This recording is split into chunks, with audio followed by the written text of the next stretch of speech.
Okay, folks, welcome back to 3 Zen.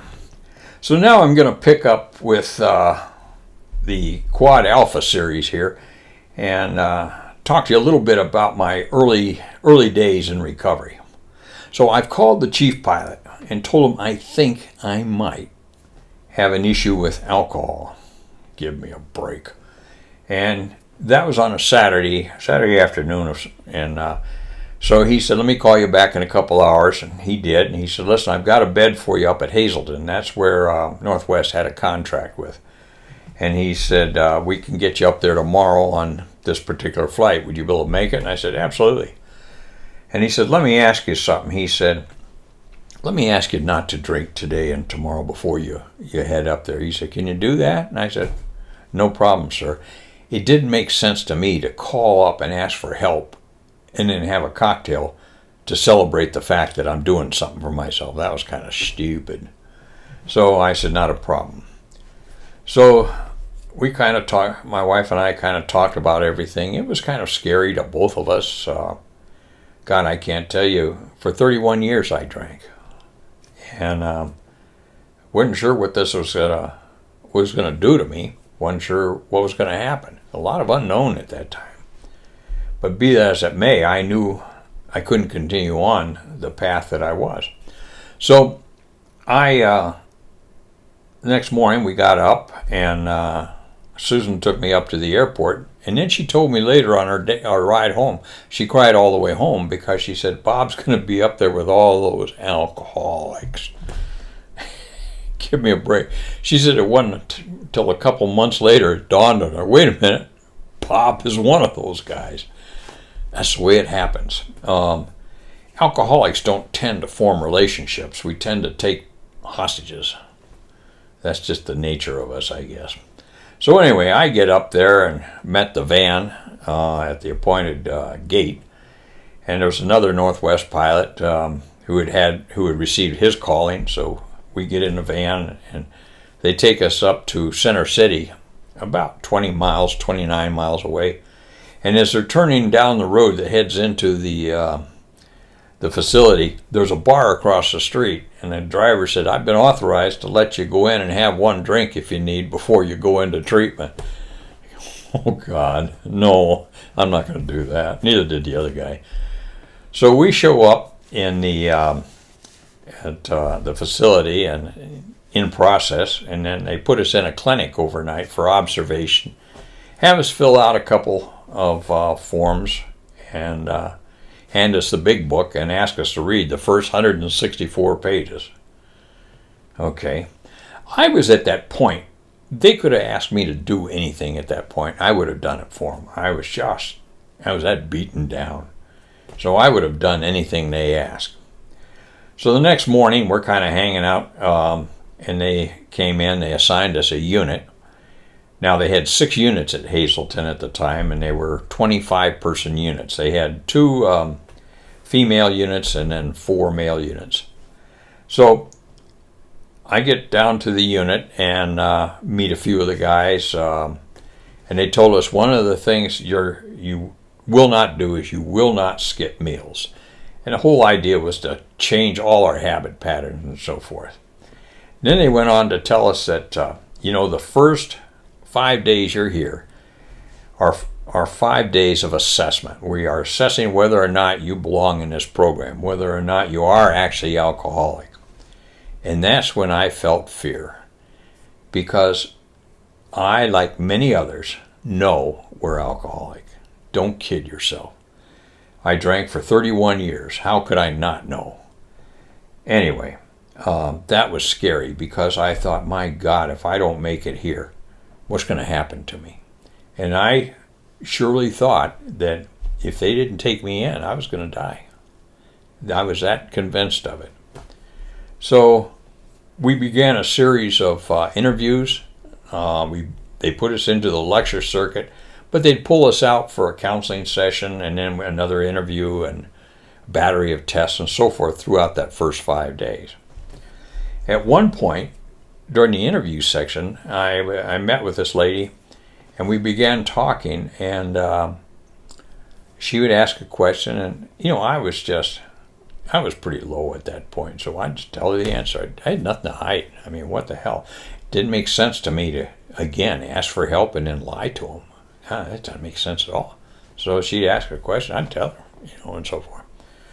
Went for 50 minutes, and when the 50 minutes was up, she said, Bob, she says, I have a personal question I'd like to ask. And I said, well, certainly, what's on your mind? She said, can I give you a hug?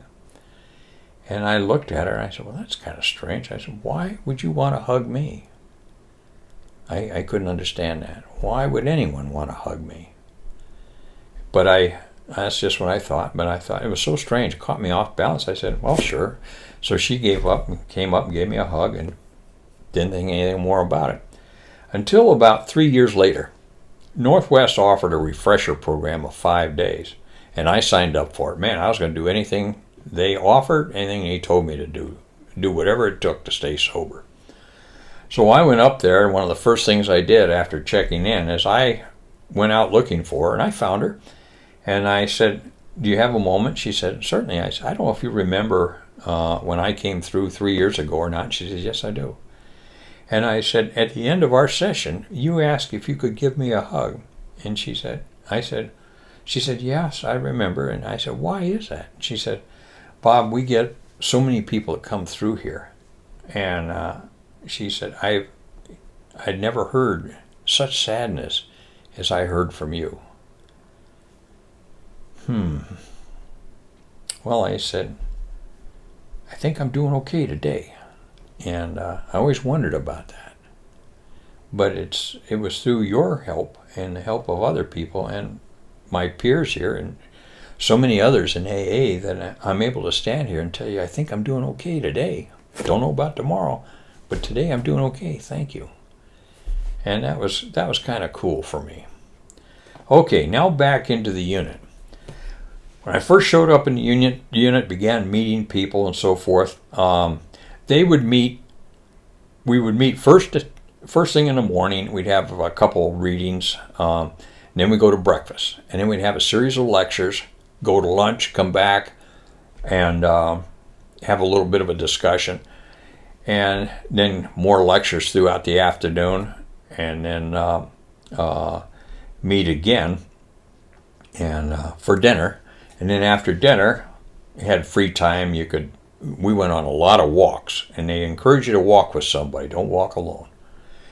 And then come back, and morning, noon, and night, we always came together and formed a circle. There were 25 of us at any given time, 23 to 25, depending on who was coming and going.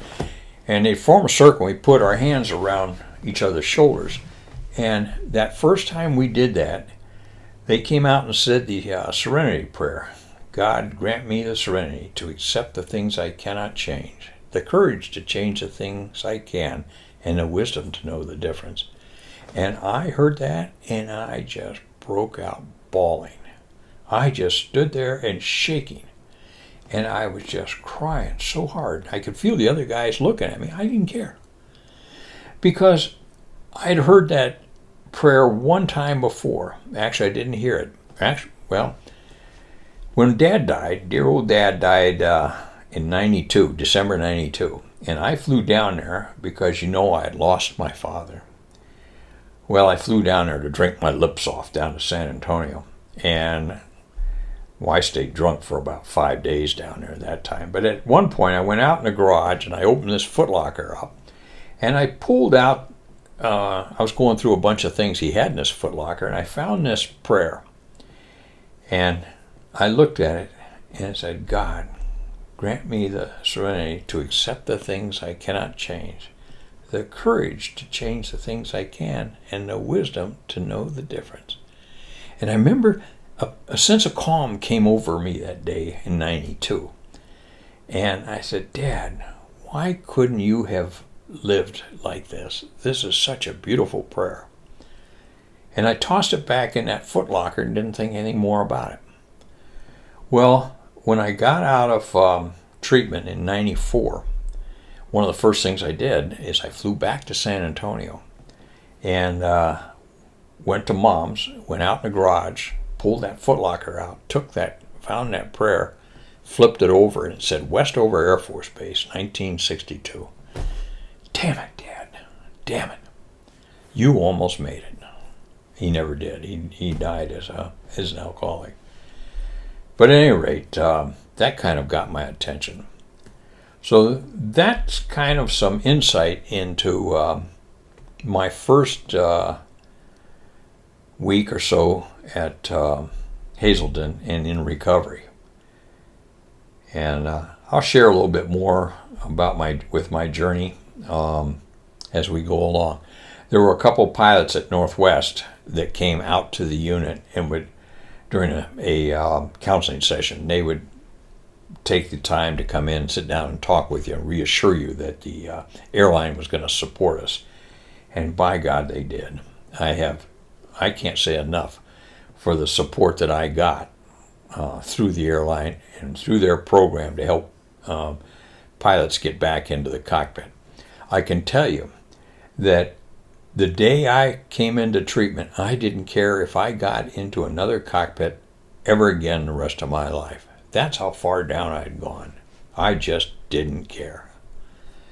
And later on, you'll see how my attitude changed.